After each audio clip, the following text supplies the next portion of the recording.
जय Hind and hello guys, स्वागत है आपका आपके अपने YouTube चैनल ज्ञानदेही होस्ट में। और इस वीडियो में मैं आपको बताने वाला हूं दिल्ली कैंटोनमेंट बोर्ड यानी कि दिल्ली छावनी junior clerk recruitment 2022-2023 online form के बारे में कि कैसे आपको इस भर्ती का फॉर्म फिलअप करना है, जिसमें कि आप लोग 13 जनवरी 2023 तक फॉर्म को भर पाएंगे। तो आप इस वीडियो को देखते रहिए। तो गाइज अभी जो आप वीडियो में देख सकते हैं हमारी ऑफिशियल वेबसाइट jobsgyan.in है, इसका लिंक वीडियो के डिस्क्रिप्शन में दिया है।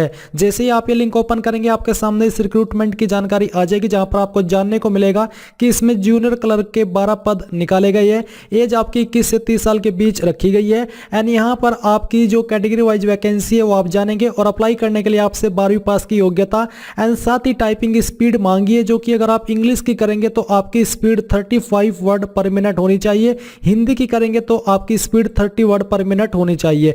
अप्लाई करने के लिए जनरल, ओबीसी, ईडब्ल्यूएस से 500 रुपए फीस ली जा रही है और एससी एसटी के लिए कोई फीस नहीं है। तो ये सब जानकारी चेक करने के बाद में आप यहां पर अप्लाइंग ऑनलाइन लिंक इसके ऊपर क्लिक करेंगे। इस पर क्लिक करने के बाद आपके सामने कुछ ऐसा इंटरफेस आएगा। अब आपको यहां पर पहले नंबर पर जूनियर क्लर्क की पोस्ट देखने को मिल रही है। आपको एक्शन के नीचे व्यू पर क्लिक करना है। अब आपको यहां पर इंस्ट्रक्शंस दिए गए हैं जो कि आपको फॉलो करने हैं इस फॉर्म को भरते समय। इन सभी इंस्ट्रक्शंस को आपको चेक कर लेना है। चेक करने के बाद में आप यहां पर अगर इनको प्रिंट करना चाहते तो प्रिंट के ऊपर क्लिक करके यहां से प्रिंट कर लीजिए। अगर प्रिंटर मौजूद नहीं है अभी तो आप इसको पीडीएफ के रूप में सेव कर लीजिएगा और बाद में प्रिंट करा लीजिएगा। एंड देन आप यहां पर नीचे आएंगे और फिर आपको इसके ऊपर टिक करके प्रोसीड पर क्लिक करना है। अब आपके सामने पर्सनल इंफॉर्मेशन आ चुकी है। तो सबसे पहले कि क्या आप फिजिकली हैंडीकैप यानी कि विकलांग है, अगर हाँ तो आप यस के ऊपर टिक करेंगे, नहीं तो आप नो ही रहने देंगे। फिर आपसे पूछा कि क्या आप एक्स सर्विसमैन है, अगर हाँ तो यस, नहीं तो यहां पर भी आपको नो ही रहने देना है। अगर आप यहां पर एक्स सर्विसमैन में यस करते हैं, फिर आपसे अगला सवाल पूछे कि क्या service of scribe is required, जो कि बेसिकली ऑप्शन एप्लीकेबल होता है विकलांग के लिए। अगर हाँ तो यस, नहीं तो आपको नो करना है। अगर आप सिंपली फ्रेशर है और विकलांग नहीं है तो आप यहां पर नो ही रहने दीजिएगा। डिपार्टमेंटल कैंडिडेट, अगर आप डिपार्टमेंटल कैंडिडेट एम्प्लॉय हो तो आप यहां पर यस करेंगे, नहीं तो यहां पर भी नो रहने दीजिए। अब आपका जो फर्स्ट नेम है वो आपको 10th की मार्कशीट के अनुसार एंटर करना है।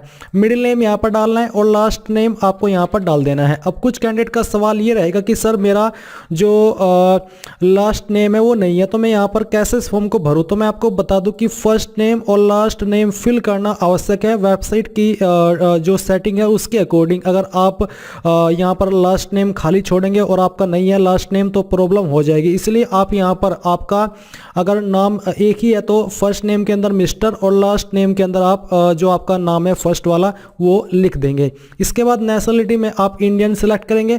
कास्ट कैटेगरी आपकी कौन सी है वो आपको सिलेक्ट कर लेनी है। अगर आपकी कैटेगरी एससी एसटी है या फिर ओबीसी है तो आप यहाँ पर जो आपका कास्ट सर्टिफिकेट है वो अपलोड करेंगे। उसका जो फॉर्मेट है वो आपका जेपीजी, जेपीईजी, पीएनजी का रखा है और पीडीएफ भी यहाँ पर आपसे लिया जाएगा। साइज आपके इस सर्टिफिकेट का 2 MB से कम रहना चाहिए। इसके बाद आपका जो सेक्स है यानी कि जेंडर है वो आपको सिलेक्ट कर लेना है। फादर हस्बैंड नेम, अगर आपकी शादी हो चुकी है तो पति का नाम, नहीं तो आपको आपके पिता का नाम यहाँ पर देना है। अपना मोबाइल नंबर आप यहाँ पर एंटर करेंगे। कैंडिडेट डेट ऑफ बर्थ आप यहाँ पर इसके ऊपर क्लिक करेंगे और जो आपकी डीओबी है वो आपको सिलेक्ट कर लेनी है। पहले आप यहाँ पर जो आपका ईयर है वो सिलेक्ट करेंगे इस प्रकार से, फिर यहाँ से मंथ और उसके बाद में डे, तो आपकी डेट ऑफ बर्थ आ जाएगी। अब आता है अपलोड डीओबी सर्टिफिकेट, यानी कि जो आपका डीओबी का सर्टिफिकेट है डेट ऑफ बर्थ का वो आप यहां पर अपलोड करेंगे, जिसमें कि आप लोग 10th का सर्टिफिकेट भी अपलोड कर सकते हैं, स्कूल लिविंग सर्टिफिकेट यानी कि टीसी, या फिर जो आपका बर्थ सर्टिफिकेट है वो भी अपलोड कर सकते हैं। इन तीनों में से यहां पर कोई भी डॉक्यूमेंट आप अपलोड कर सकते हैं। ईमेल यहां पर आपको अपनी आईडी देनी है और ईमेल आईडी देने के बाद में आप यहां पर आएंगे एड्रेस फॉर कॉरस्पॉन्डेंस यानी कि प्रेजेंट एड्रेस पर। तो जो भी आपका प्रेजेंट एड्रेस है वो एड्रेस आपको यहां पर एंटर करना है। पूरा एड्रेस आप इस कॉलम के अंदर लिख देंगे एंड जो आपकी सिटी है उसका नाम आपको यहां पर एंटर करना है। फिर यहां से आप अपनी स्टेट सेलेक्ट कर लेंगे और आपका जो पिन कोड है वो भी आप यहां पर डाल देंगे। नीचे आता है permanent address same as correspondence यानी कि प्रेजेंट एड्रेस। तो अगर आपका परमानेंट और प्रेजेंट एड्रेस सेम है तो आप यहां पर टिक कर देंगे। टिक करने के बाद नीचे आती है एजुकेशनल क्वालिफिकेशन। नाउ गाइज मैं आपको बताना चाहूंगा एसके बुक्स रीजनिंग के बारे में, जो कि हिंदी और इंग्लिश दोनों के अंदर अवेलेबल है और इस बुक को पब्लिश किया गया है Shri Krishnan publisher private limited, जो कि इंडिया की one of biggest book publication company है, जिसके द्वारा बेहतरीन बुक पब्लिश की जाती है, जहां पर आपको सभी जानकारी बहुत ही अच्छे से दी जाती है। एंड अगर मेनली बात करें इस बुक की, तो इस बुक के अंदर आपको क्या क्या देखने को मिलेगा वो आप लोग जान लीजिए। इसमें आपको वर्बल, नॉन वर्बल और लॉजिक का कंप्लीट और कॉम्प्रिहेंसिव कलेक्शन मिलेगा।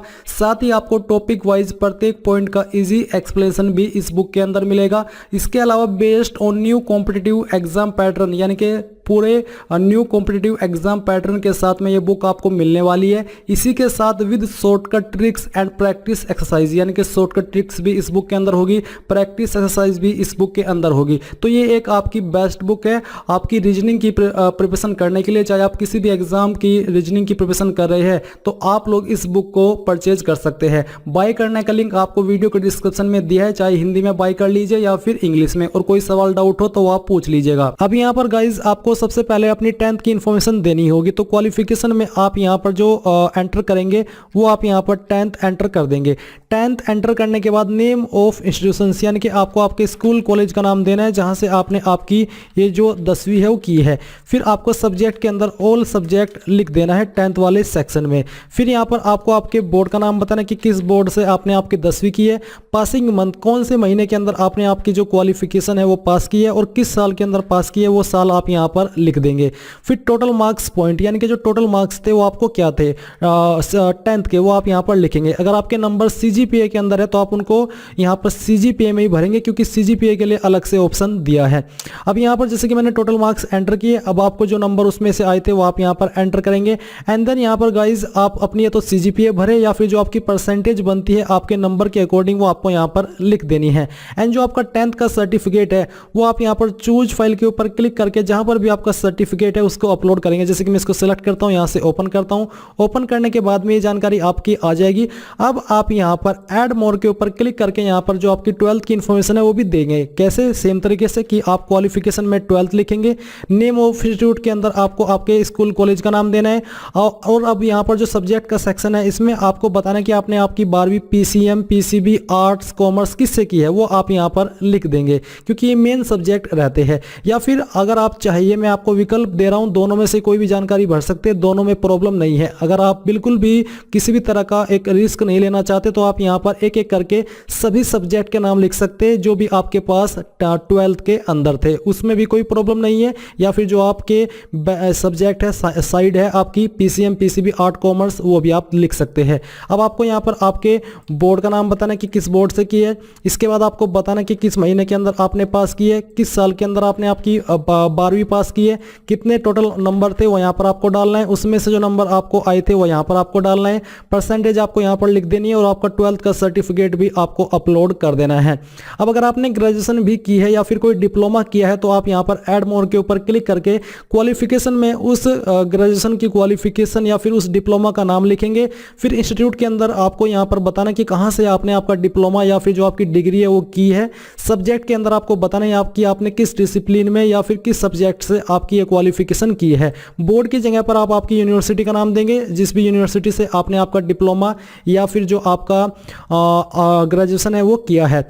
पासिंग मंथ के अंदर पासिंग मंथ, ईयर के अंदर ईयर, और यहाँ पर टोटल मार्क्स आपके एंटर करेंगे सभी ईयर के मिला करके, उसमें से जो नंबर आपको आए थे वो यहाँ पर लिखेंगे। यहाँ पर आप अपनी परसेंटेज डाल देंगे और जो आपका सर्टिफिकेट है वो भी आप यहाँ पर अपलोड कर देंगे।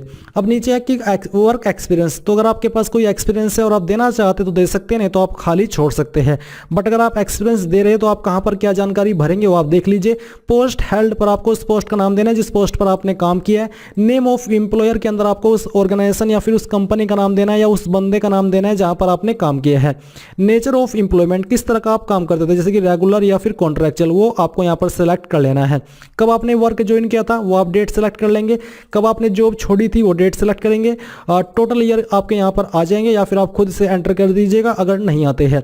पे स्केल, मंथली रेम्यूनरेशन कितना मिलता था वो आप यहां पर लिखेंगे। Nature of duties in brief, यानी कि आपको किस तरह का काम करना पड़ता था उसके बारे में थोड़ा शॉर्ट में लिखना है। और जो आपका एक्सपीरियंस सर्टिफिकेट है वो वो भी आप यहाँ पर अपलोड कर देंगे।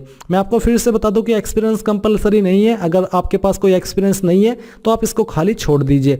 अपलोड फोटो एंड सिग्नेचर, जो आपका फोटो है उसका साइज 50 KB से कम रहना चाहिए और जो पिक्सल है या फिर कह लीजिए कि डायमेंशन है वो कैसे होने चाहिए 140 इंटू 110 ये आपका रहना चाहिए। तो आप चूज फाइल के ऊपर क्लिक करेंगे, जहां पर भी आपकी दिए गए फॉर्मेट के अंदर जो कि यहाँ पर आपको दिया है डायमेंशन आपका फोटो है वो आपको सिलेक्ट कर लेना है और फिर आपको उसको यहाँ पर अपलोड करना है। फोटो फाइल सिलेक्ट करने के बाद में आपकी फोटो फाइल का नेम आ जाएगा। सेम तरीके से आप अपना सिग्नेचर अपलोड करेंगे। चूज फाइल के ऊपर क्लिक करके जहां पर भी सिग्नेचर की फाइल है वो आप सिलेक्ट कर लेंगे और यहां से ओपन कर देंगे। फिर आप यहां पर डिक्लेरेशन के ऊपर टिक करेंगे। यहां पर आपको एक बार फिर से टिक करना है, ये कैप्चा कोड आपको फिल करना है और जितनी भी जानकारी आपने भरी है इन सभी को चेक करने के बाद सबमिट पर क्लिक करना है। अब गाइज आप यहां पर देखेंगे कि आपका जो एप्लीकेशन फॉर्म है वो सबमिट हो चुका है। जो कैंडिडेट इस फॉर्म को जनरल ओबीसी से भर रहे हैं उनको यहां पर पहले फीस जमा करनी होगी और फीस जमा करने के बाद ही वो अपने फॉर्म का फाइनल प्रिंट आउट ले पाएंगे।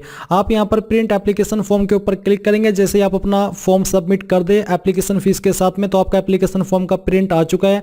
आप यहां पर प्रिंट के ऊपर क्लिक करके इसको प्रिंट कर लीजिए। अगर आपके पास अभी प्रिंटर नहीं है तो जैसा कि मैंने आपको बताया था कि आप इसको PDF के रूप में सेव कर लीजिए और बाद में प्रिंट करा लीजिएगा। तो इस प्रकार से आप लोग Delhi cantonment board junior clerk online form 2022-2023 को भर पाएंगे। आई होप ये प्रोसेस आपको पसंद आया होगा। So thanks for watching. जय हिंद।